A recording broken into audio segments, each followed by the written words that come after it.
Hello everybody, and welcome to the NASCAR Heat 5 2008 edition. We have got 2008 Car of Tomorrow cars modded into Heat 5, and we are checking out a showcase of it here today. This is a very early work in progress mod that's not even close to being ready for, public access. But I wanted you guys to at least see what we've been kind of working on behind the scenes, and this is super cool. We have the 2008 cars on the racetrack here in NASCAR Heat 5, and I'm going to explain a bit more about it in a few moments. But just, yeah, this project, it's been several months in the kind of idea bucket, and over the last couple of weeks it's really started to come into fruition, and I'm super excited to kind of talk about this here in a moment. And as you see, we cross the line, scraping the outside wall there for a qualifying of a 23.6, putting us P20 smack dab in the middle of the field. We're in 2008. So we've removed stages from this 52-lap race here in Dover. We're going green potentially from start to finish. Stages weren't a thing back in this time. We're going green. Let's see how long this stays green for. Now, as you're going to see, a mix of actual Car of Tomorrow paint schemes and a mix of, well, next-gen paint schemes on the Car of Tomorrow car, because we don't have a full field currently of paint schemes ready to go, but we've got about a quarter of the field of schemes, and you're going to see a bunch of them on the track. And as well, I'm going to show on the screen as well a bunch of the paint schemes from the main menu in case you might miss them in the actual video here on the racetrack. So this is a super cool idea that I came up with a while back, and Turn 4 Graphics on Twitter, he actually is a 3D modeler, and he makes these stock car models, NASCAR, even like late models, all that type of stuff, and he made the Car of Tomorrow and released it. And we hopped on it. It was free. He put it out for free. And I asked him, I said, do you think we could put this into Heat 5? And he was okay with it. And it didn't really go anywhere. I presented the idea. We didn't really talk about it much. But one of my painters in our group, we got a group of about 5 or 6 painters.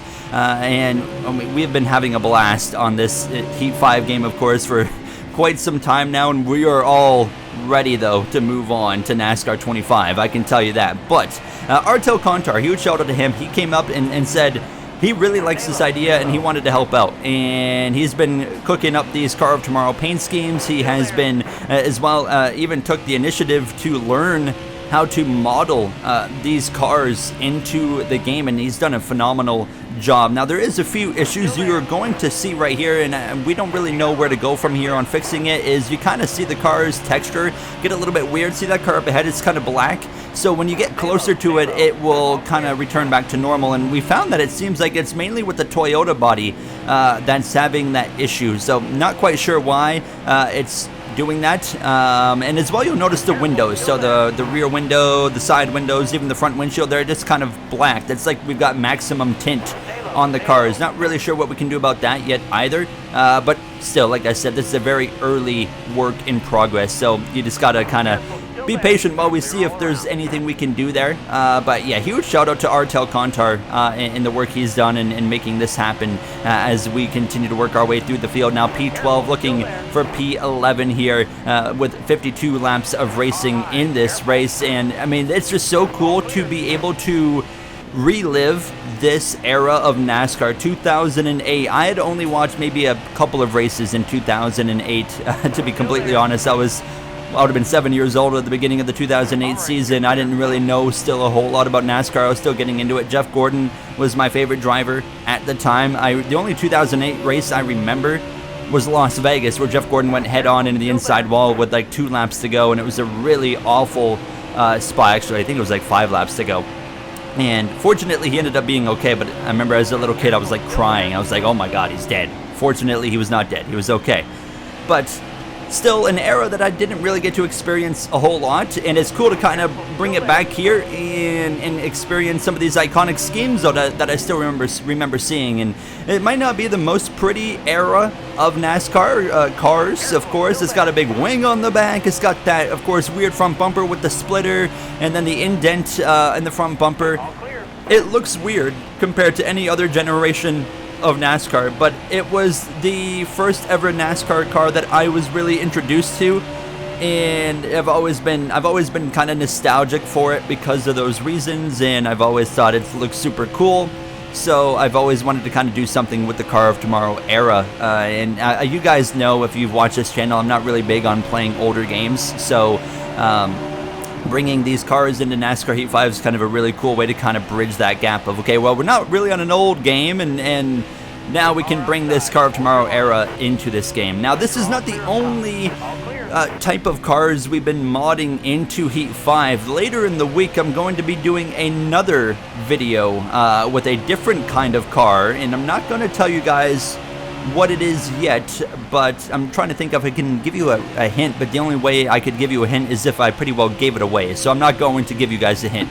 But stay tuned later in the week. We're going to have another video on a similar concept here that's actually a lot more closer to completion and public release as well, that you guys will be able to get your hands on soon enough, compared to this one, which is still going to be quite some time. But just have an overall blast here racing with this mod as well. On top of that, like, you know, this doesn't change the game at all, so it's still going to drive exactly like Heat 5. All the characteristics of the cars are all the same. The handling, everything's the same. Speeds, gears, whatever, everything's the same as typical Heat 5, of course. Now, there is mods you can do to change stuff like that. You can give the cars, you know, 1,000 horsepower, 5,000 horsepower, stuff like that as well, and that's something I've looked into, and unfortunately there doesn't seem to be a way to mod AI. And so if I gave my car, say, 950 horsepower like NASCAR had back in 2014, unfortunately we can't give the AI 900 horsepower, you know, so they're going to be at a disadvantage, because if we could give them the same stuff,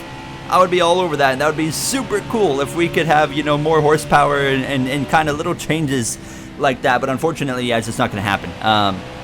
So it's just going to have to stay like this for now with what we have, and it's still super fun. And I would love to see your guys' feedback down below, because we've talked about maybe doing a career mode with this, and like an ultimate NASCAR career mode a little while after NASCAR 25 starts, as we actually get a caution. But my one vision I had was starting a ultimate career mode in 2008 and working our way through the seasons from 08 all the way to current day NASCAR.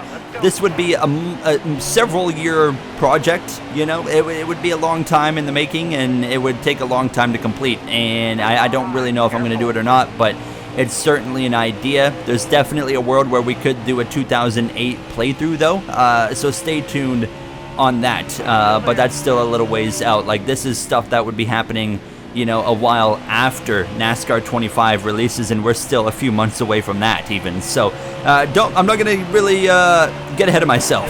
Now look at this. We've got Kevin Harvick's 29 Reese's Chevrolet, Jamie McMurray's Irwin Tools 26 up here for Roush Fenway. Same for Matt Kenseth in the DeWalt Ford. That 17 DeWalt, I don't know why, but for me that was kind of like one of the iconic paint schemes. And you see the issue we're having right there. See, the further he gets away, the whole texture just kind of disappeared and went black there. So that's something we're kind of, you know, seeing if there's a fix for. But I have the diecast of that 17 car, and I don't know, I've always had a love for that paint scheme. I always thought that was super cool. But having an absolute blast racing these guys, it's just like a blast back to the past. You know, you're taking yourself, you know, I guess almost 20 years back at this point. It's crazy to think the 2008 season, you know, was almost 20 years ago at this point now, as we look to the inside of the 26 of Jamie McMurray there in that number 26 as we exit the corner right there on his door. Now you look in the rear view mirror, you see the big wing just sticking up there, the big wang on that car. We continue off of 4. We'll clear this 26 of McMurray, and Matt Kenseth is setting a blistering pace. The only thing that was kind of keeping me alive was that him jumping up to the far outside in the corners, and that was allowing me to kind of close in on him a little bit here now, as we have less than 15 laps to go at this point now, as we continue to just try and reel that DeWalt number 17 Ford Fusion. I believe it was a Fusion at this point in time, right? Correct me if I'm wrong, as I forget what all the makes were. Dodge Charger and Toyota Camry, of course, and then Chevrolet was, if I remember, it was the Impala. Correct me if I'm wrong on any of that, because yeah, it's a bit hard for me to remember if I got those correct or not. But now, coming to lap 42, 11 laps to go, and it looks like we might run down some lap traffic here as we try to put Dale Jr. in victory lane in this National Guard number 88. And you as well saw in the little showcase, he has got multiple paint schemes already in the making for his car now as we continue to reel in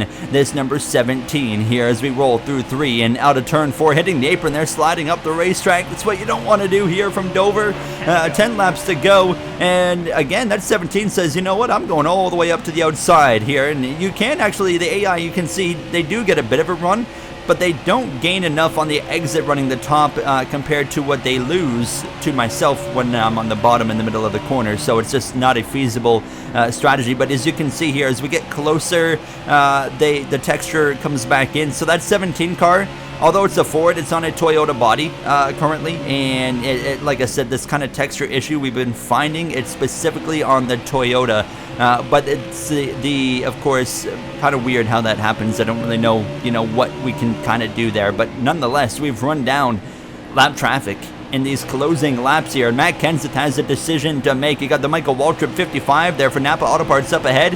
We're going to jump to the outside. We're going to follow this 17 as we dive down into turn number 1 as we continue the 55 all the way to the outside. We'll be 3 wide in the middle as we head down the SPAC straightaway. That's not ideal. That's really benefiting the 17. We get clear into turn 3 and we're coming up behind, of course, the number 55 Tricon car. We're coming to 3 to go, and just getting caught with these couple lap cars. I don't know if we're going to run down the 17 here as he's cooking. He's breezing through traffic, and we're going to have to hope he gets out up. I see the 29 Pennzoil machine for Kevin Harvick for Richard Childress Racing coming up. Maybe he could hold up that 17 if the 17 continues on the bottom. I just completely overshot there into turn number 3, but fortunately we still get a decent exit here off of turn 4. 2 laps to go at this point. That 17 is still breezing through traffic. That 29 of Harvick is slow as molasses. Maybe I've seen molasses move quicker than that, to be honest with you. We'll dive to the inside.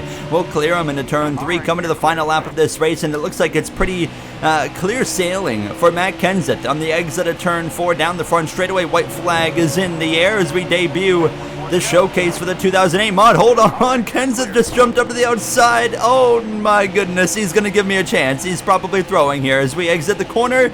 Nearly, no, I do catch you outside. Well, where's he going? I'm going to dive to the inside, and Kenseth stays planted behind a lap car. You idiot. We're going to come through 3 off of turn 4. We're going to steal it in the final turn, and we win in Dover. How about that? The most undeserving win in NASCAR history right there. We'll take it. We get the win, and that shows you guys what we've got in the making for this 2008 edition of NASCAR Heat 5, and stay tuned. We'll have updates coming up on about it as well in the future. If you have any questions, let me know down below. I'll see you guys in the next one. Thank you for watching. Have a great day.